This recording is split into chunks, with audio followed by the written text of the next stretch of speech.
반갑습니다. 네, 저는 정치하는 엄마들이라는 비영리 단체에서 활동하고 있는 활동가이고요. 공식적으로는 공동대표로 활동하고 있습니다. 이름은 조성실입니다. 오늘 여기 사진 보시면 아시겠지만 저출산 현상과 관련해서 여러분들과 이야기를 나누고 싶은데요. 작년 한 해 동안 특히 저출산 현상에 대해서 참 많은 소식들을 들으셨을 것 같습니다. 네, 간단하게 좀 정리를 해보면 2018년은 바야흐로 기승전 저출산의 시대였다고 해도 과언이 아닌데요. 2031년 정도로 예상됐던 대한민국의 인구 최정점 시기가 무려 4년이나 앞당겨져서 2027년 정도이면은 매해 태어나는 신생아 수가 사망하는 사람보다 훨씬 더 저조한 수준에 이르르는 인구 감소 시기를 본격적으로 맞이하게 됩니다. 현재 제가 6살, 3살 두 아이를 기르고 있거든요. 함께 살고 있는데 제 6살인 큰아이가 불과 15살, 그리고 3살인 제 둘째 아이가 12살이 되는 해인 2027년이면 대한민국은 본격적으로 인구가 감소하는 국면을 맞이하게 될 것입니다. 사실 이것도 예상일 뿐이고요. 실제로는 내년 초에 발표될 2018년도 저출산 현상의 수치, 즉 2018년도 대한민국 기준 출산율이 0%대로 점쳐지고 있음으로써 인구 정점 시기가 2027년보다도 더 앞당겨질 것이라는 예견을 하고 있습니다. 현재의 저출산 추세가 국가의 운명을 다툴 가장 중요한 문제가 될 것이라는 전문가들의 예견이 이어지고 있는 상황입니다. 우리는 과연 어디에서 해답을 찾아야 할까요? 저는 정치하는 엄마들의 공동대표이자 두 아이와 함께 살고 있는 엄마로서 핵심적으로 저출산이 아니라 저출생의 해답이 있다라고 여러분께 말씀드리고 싶습니다. 초유의 0% 출생률은 10여 년 전부터 예견된 현상이었습니다. 어제 오늘의 갑작스러운 일이 아닙니다. 2006년도에 저출산 고령사회 기본법이 제정된 이래로 관련 예산으로 집행된 비용만 130조 가까이로 추계되고 있는데요. 이렇게 많은 예산을 투입했음에도 불구하고 현재까지도 우리나라에서는 전 세계적으로 유례없는 역사상 기록된 수준으로 봤을 때는 가장 최악의 저출산 시나리오가 지속되고 있습니다. 신생아 출생률이 감소하는 현상을 저출생이라고 이야기하는데요. 가임기 여성들의 출산 횟수가 줄어든다는 의미의 용어가 바로 저출산입니다. 그런데 이제까지의 저출산 대책은 출산율 제고를 최종의 정책 목표로 삼아왔습니다. 다시 말해서 지난 10년간 진행되었던 저출산 현상의 가장 큰 문제점은 우리 사회가 바라보는 인구 문제에 대한 시각이었습니다. 저출산의 문제의식 하에서는 그저 어떻게 해서 혼인율을 높일까, 그리고 어떻게 해서 출산율을 높일까 하는 식의 급급한 기계적 정책만이 쏟아질 뿐입니다. 국회에서는 최근 아이 한 명당 1억 원가량의 현금을 지급하겠다는 출산 주도 성장 발언까지 언급된 바 있지요. 대통령 직속 저출산고령사회위원회가 기존의 국가주도 출산 정책을 사람 중심 정책으로 바꾸겠다면서 패러다임 전환을 공언했지만 그에 따른 실질적 변화는 아직 체감하기 어려운 실정입니다. 저는 이 자리를 빌어서 국회에 감히 말씀드리고 싶습니다. 국회의원 여러분, 저출산이 아니라 저출생의 답이 있습니다. 무엇보다도 저출산 용어를 저출생으로 바꾸는 저출산 고령사회 기본법 일부 개정 법률안을 조속히 통과시켜 주시기를 부탁드립니다.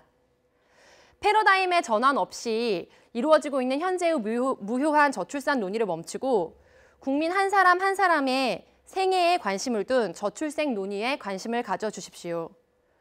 고민의 초점을 저출생으로 바꿀 때 변화가 시작될 수 있을 것입니다. 여기 계신 분들의 마음을 모아서 함께 정부에도 부탁드리고 싶은데요. 저출생 극복의 최우선 과제가 그럼 무엇이 될 수 있을까요? 바로 출산 유아기 여성들의 고용 안정과 성평등한 노동 환경 구축입니다. 2016년 기준으로 대한민국 여성들이 엄마가 되었을 때 거의 평균적으로 2명당 1명이 경력이 단절되는 현상을 겪고 있다는 통계들이 나오고 있습니다. 여풍, 알파걸과 같은 여걸 시대와 같은 신조어들이 쏟아지지만 여성들의 대학 진학률이 남성을 훨씬 웃돈다는 뉴스가 헤드라인이 되는 이 시대에 출산과 함께 이루어지는 새로운 판도라의 상자 앞에서 많은 여성들은 심리적이고 경제적이고 사회적인 고립을 경험하고 있는데요. 그것이 바로 출산 후 고용 안정이 가장 큰 저출생 대책의 선제 조건이 되어야 한다는 근거입니다. 대한민국 엄마들의 집단적 경력 단절 현상을 해소하지 못한 채 이루어지는 수많은 정책들이 과연 어느 정도의 효과를 거둘 수 있을까요? 일을 그만두겠다는 대단한 결심이 없이도 출산과 육아를 병행할 수 있는 사회 일대에야 더불어 엄마든 아빠든 일터에서 돌아와 제 손으로 아이를 재우고 먹일 수 있는 사회가 가능할 때에야 비로소 일하며 아이 키우기 행복한 나라를 꿈꿀 수 있을 것입니다. 저출생 극복이 현 정부의 국정 3대 우선 과제 중 하나인 만큼 현장 당사자들이 체감할 만한 파격적이고 실효적인 저출생 종합대책을 우선 수립하고 집행해 주시기를 강력히 촉구합니다. 또 이미 태어난 아이들의 행복과 안전을 우선으로 하는 보육, 교육, 생태계 구축에도 힘써주시기를 바랍니다. 여러분들 뉴스에서 어린이집 유치원 관련한 여러 가지 소식들 자주 접하시지요? 우리는 어린이집 유치원 사건 사고 또 부실 급식 뉴스가 반복적으로 들려오는 그런 현실 속에 살고 있습니다. 그저 내 아이가 안전하기를 희망하면서 힘들게 일과 육아를 병행하는 부모들과 온종일 양육자와 떨어져서 생활해야 하는 수많은 영유아들이 우리 사회에 너무 많이 있습니다. 이들의 삶이 변하지 않고는 저출생 역시 해결의 실마리를 찾을 수 없을 것입니다. 마지막으로 생애 주기에 따른 저출생 대책 마련의 필요성을 언급하고 싶습니다.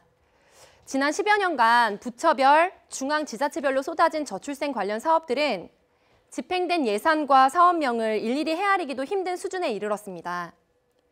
컨트롤 타워가 없이 너도 나도 정책만 남발하고 있는 상황인데요. 셀 수 없이 많은 사업들이 쏟아졌지만 현장은 변화를 체감할 수 없습니다. 사업의 중복, 불용 예산, 부적절한 사업에서의 저출생 예산 집행 등 부작용 역시 잇따르고 있습니다. 국가 주도 출산이 아닌 사람 중심 정책의 시작은 생애 주기별 저출생 극복 대책에서부터 시작될 것입니다. 즉, 공급자 중심의 정책 설계가 아닌 수요자 중심의 정책 설계가 필요한 상황입니다. 생애 주기별 저출생 극복 마련 대책을 통해 영유아부터 출산, 육아기에 이르기까지 국민 한 사람 한 사람의 삶의 질을 높일 수 있는 종합적 대책, 중장기적 계획이 필요합니다. 이런 변화는 아동을 포함해서 출산, 육아 당사자들이 생생한 목소리를 듣는 데서부터 시작될 수 있습니다. 부처별 칸막이식 행정을 넘어서 당사자들의 참여가 적극적으로 보장된 저출생 대책, 현장 당사자들의 변화를 체감할 수 있는 실효적 정책 마련에 있어 당사자들의 의견에 귀를 기울여야 하는 이유입니다. 마지막으로 당부드립니다. 이미 태어난 아이들과 출산, 육아 당사자들의 일상이 변할 때 비로소 태어날 아이들의 행복과 안전을 기대할 수 있습니다. 저출산이 아니라 저출생에 답이 있습니다. 국민 한 사람 한 사람의 생애에 관심을 둔 삶의 질을 제고하는 저출생 대책, 우리 함께 만들어 나갔으면 좋겠습니다. 감사합니다. 정치하는 엄마들이었습니다.